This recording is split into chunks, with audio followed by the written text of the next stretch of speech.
I'm flying in, guys, with some awesome content for you today, because on the micro farm here at Marty's Garden, we have a wormery. Yep, building it back out again. It's still in its developing stages, but you know what? I thought, instead of it waiting till it's super mega and all that type of stuff, let's talk about why I've got one and why maybe you want to start one. Firstly, for me, I make and sell compost, right?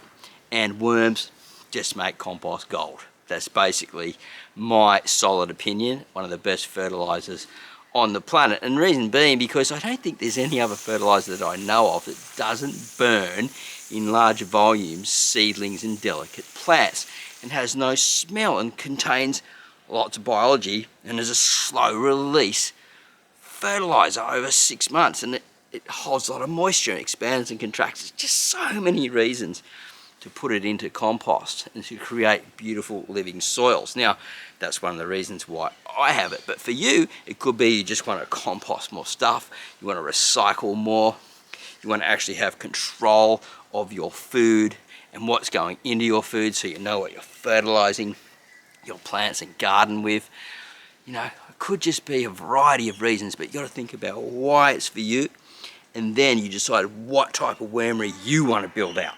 So let's take a look at my one in this back space here, and I'll run down with you, yeah, my wormery, and I'm pretty sure you'll learn quite a lot out of it. So let's go, shall we?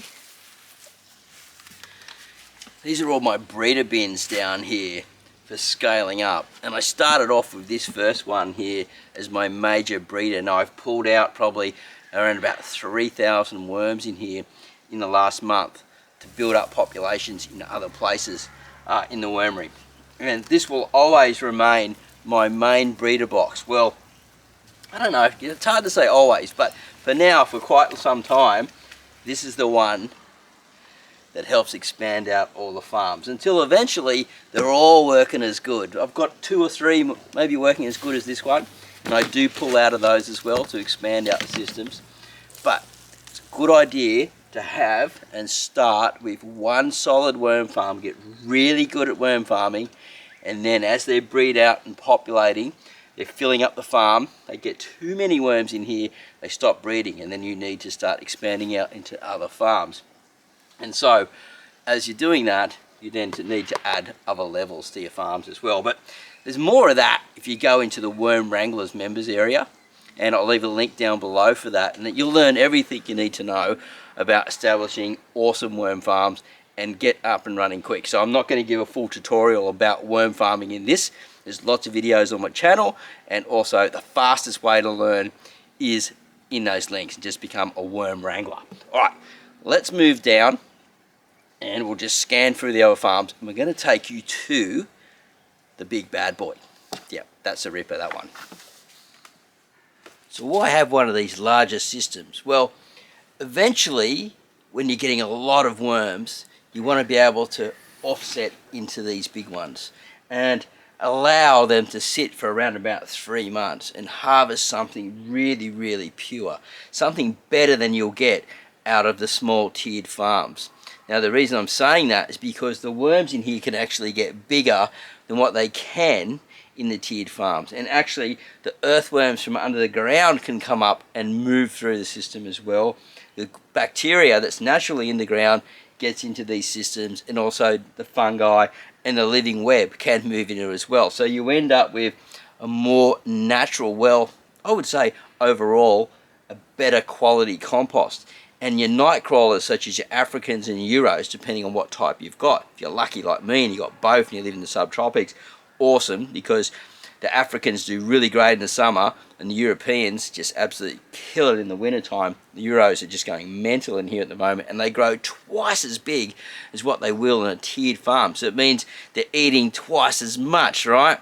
And getting much stronger, and they can live up to around about 4 years in one of these systems, which is really, really cool. One worm does a lot of work for you. Now, as they're breeding out, they've got a lot of room to move as well, so they're not like trying to escape out of these little farms. They can just move into another section. Now, I do have down below a build out windrow, so the big ones, if they want to get out, they've got somewhere to go, and then I can capture them and move them on into other farms or into other windrows and things like that. And they're actually working and turning over compost at the same time. So we've got the windrow attached to a hollow down below. I don't think there's any worms in there as of yet, but they are down in here.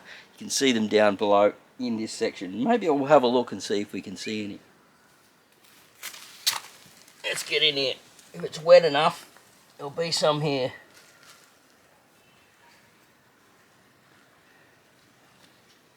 Nope.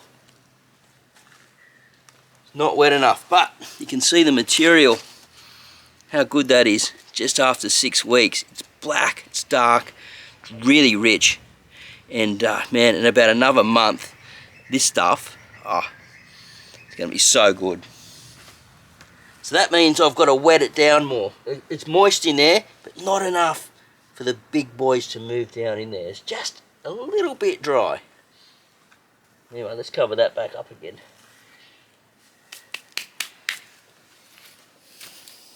So an above ground worm farm, yep, it's connected to all these bale gardens down below. The worms that are underneath are moving up through, the earthworms, and the compost worms are working through this whole area. It's going to be shaded through the summer.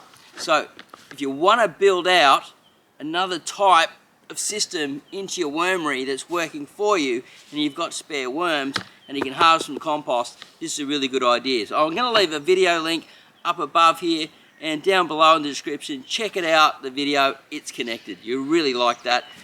These are a great addition to the wormery. Let's go look at the underground worm farms. This is a sub-pod worm farm. I've got 2 sections in it. One side's full. I've got tomatoes growing around the outside. They're going to cover it over into the summer period. If you're interested in underground worm farming, check out the link down below and have a look at the sub-pod. Really interesting system to grow plants for free at home.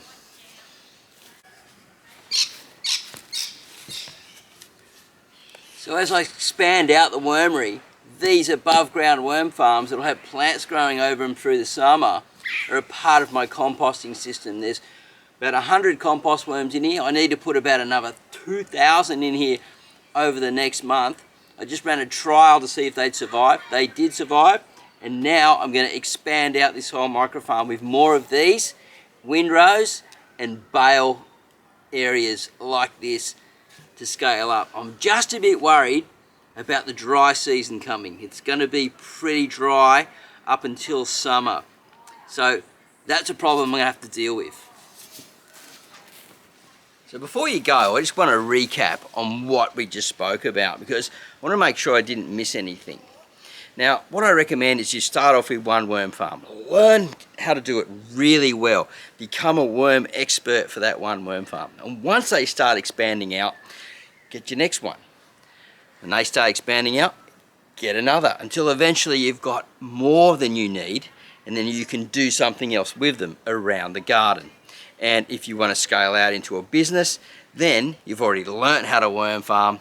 Then you've got to learn the business side of things, which is a whole different story, right? But it's all about scale, taking good care of these worms and building them out and figuring out exactly what you want to do. As I said before, I run a compost business here. I sell compost from my home here to the locals to grow amazing plants. And that's one of the main reasons I do it. And my byproduct is that I get to do it here at my place, save money by growing all my beautiful food at home, which I plan on selling some of the veggies to the locals in the very near future using my new cart that I'm going to be cruising around with. So stoked to be doing that. Hopefully you've got some value from it. If you've got any questions, leave them down below.